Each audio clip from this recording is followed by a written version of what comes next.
વધુ વાત કરવા માટે કમલમ ખાતેથી, કમલમની બહારથી અર્પણ જોડાઈ ગયા છે અને કમલમની અંદરથી આપણી સાથે જોડાઈ ગયા છે હિતલ પારેખ।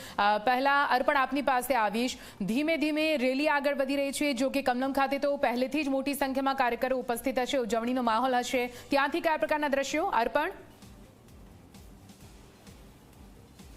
નિધિ, હાલની વાત કરીએ તો હાલ હજી કમલમનો જે મુખ્ય પ્રવેશદ્વાર છે ત્યાં કાર્યકરોની અવરજવર ખૂબ જ મર્યાદિત છે, કારણ કે મહત્તમ કાર્યકરો, નેતાઓ, આગેવાનો જે રેલી નીકળી છે અમદાવાદ શહેરથી તેનામાં સામેલ થયેલા છે। એટલે અહીંયા સમયાંતરે એકલ દોકલ નેતાઓ જે છે તે પોતાના વાહન દ્વારા પહોંચી રહ્યા છે। એટલે હાલ કહી શકાય કે સુમસાન બહારની તરફ છે, થોડીક ક્ષણે કમલમની અંદરની તરફ જે શરણાઈ અને ઢોલ છે તે વાગી રહ્યા છે। એટલે માહોલ હવે ધીમે ધીમે બનવાની શરૂઆત થઈ છે અને મેં આપને કહ્યું તે પ્રમાણે મહત્તમ નેતાઓ, કાર્યકરો, આગેવાનો આ રેલીમાં જોડાયેલા છે। એટલે આ તમામ લોકો જ્યારે રેલી સ્વરૂપે અહીંયા કમલમ ખાતે પહોંચશે ત્યારે તે સમયનો નજારો આખો અલગ જ હશે।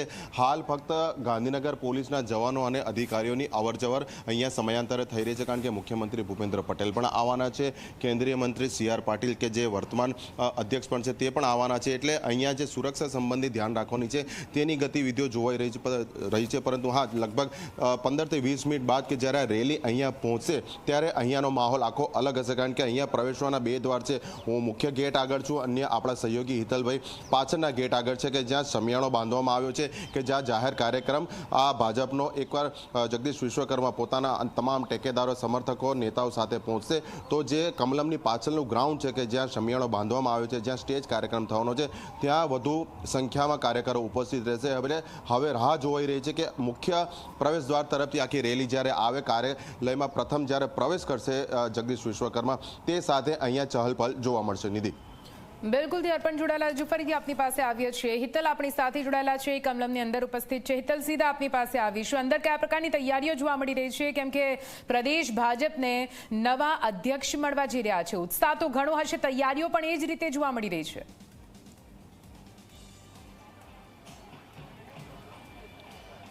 નિધિ, ચોક્કસ એવું કહી શકાય કે કમલમની અંદર જે જગ્યાએ સમગ્ર કાર્યક્રમ થવાનો છે, એટલે કે જગદીશ વિશ્વકર્માની નવા પ્રમુખ તરીકેની તાજ પહોંચી થવાની છે। હું કેમેરામેન રમેશ ડોડિયાને કહીશ કે પહેલાં અહીંનો તમને માહોલ બતાવે। આ માહોલ સ્પષ્ટ રીતે તમે જોઈ શકો છો કે જે પ્રકારનો માહોલ છે અને એ માહોલ અંતર્ગત જે કામગીરી છે એ કામગીરી થશે।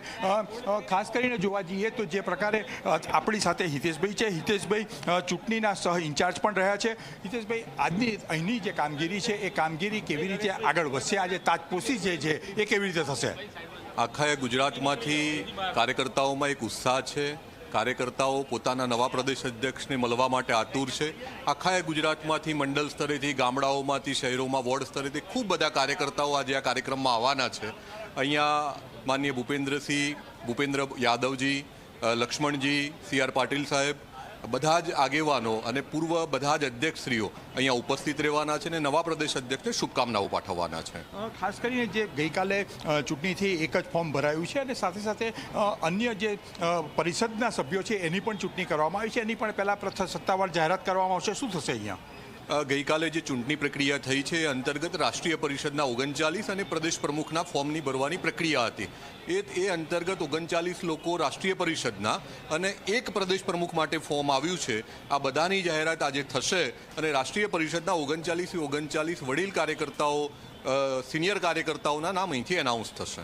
આભાર હિતેશભાઈ। ખાસ કરીને જોવા જઈએ તો જે પ્રકારનો માહોલ છે એ સ્પષ્ટ રીતે અહીંયા જોઈ શકાય છે, એક ઉત્સાહ છે, કારણ કે જે પ્રકારે કાર્યક્રમો આપવામાં આવ્યા છે અને ક્યાંક ને ક્યાંક ગુજરાત ભાજપના પૂર્વ તમામ અધ્યક્ષો અહીંયા હાજર રહેશે એ પ્રકારની વ્યવસ્થા નિધિ અહીંયા કરવામાં આવી છે। અત્યારે આપ સ્ટેજ જોઈ રહ્યા છો, સ્ટેજ પર 6 ખુરશી મૂકવામાં આવી છે। એ પ્રકારે અહીંયા મુખ્યમંત્રી પોતે પણ આવશે અને ખાસ કરીને ગુજરાતના પ્રભારી જે છે એ પણ સીધી થશે। આપણી સાથે યજ્ઞેશભાઈ જોડાયા છે। યજ્ઞેશભાઈ, અહીંયા જે પ્રકારનો કાર્યક્રમ છે, કયા રીતે કાર્યક્રમને આખરી રૂપરેખા આપવામાં આવશે અને કોને કોને આમંત્રિત આપવામાં આવ્યું છે?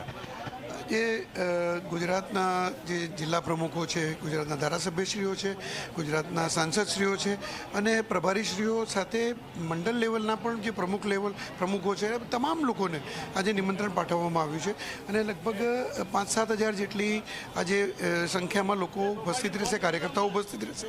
અને આજે જે ગઈકાલે ફોર્મ ભરાયા, જો કે એક જ ફોર્મ ભરાયું છે, બિનહરીફ રીતે જગદીશભાઈ છે, પરંતુ એની જે ટેકનિકલ પ્રક્રિયા છે આજે પૂર્ણ થશે અને આજે ચૂંટણી અધિકારી એમને સર્ટિફિકેટ આપશે ચૂંટાયાનું. અને કેન્દ્રના જે આપણા જે ચૂંટણી અધિકારી છે કે લક્ષ્મણજી અને સાથે ગુજરાતના પ્રભારી છે ભૂપેન્દ્ર યાદવજી, આ બંને પણ ઉપસ્થિત રહેશે. બંનેની હાજરીમાં એમને આજે સર્ટિફિકેટ આપવામાં આવશે અને CR પાટીલ સાહેબ એ ભારતીય જનતા પાર્ટીનો ધ્વજ અર્પણ કરી અને એમને પદનો ભાર અર્પણ કરશે. આભાર. ચોક્કસ નિધિ, એવું કહી શકાય કે ભાજપનો જે ધ્વજ છે એ CR પાટીલ જગદીશ વિશ્વકર્માને અર્પણ કરશે અને પ્રમુખ પદની સોંપણી કરશે. આ પ્રકારનું આયોજન છે. સ્વાભાવિક છે કે અત્યારે અહીંયા કાર્યકર્તાઓ અને નેતાઓ આવવાની શરૂઆત થઈ ચૂકી છે. જી નિધિ. બિલકુલ હિતલ, નજર રાખજો. ફરીથી આપની પાસે પણ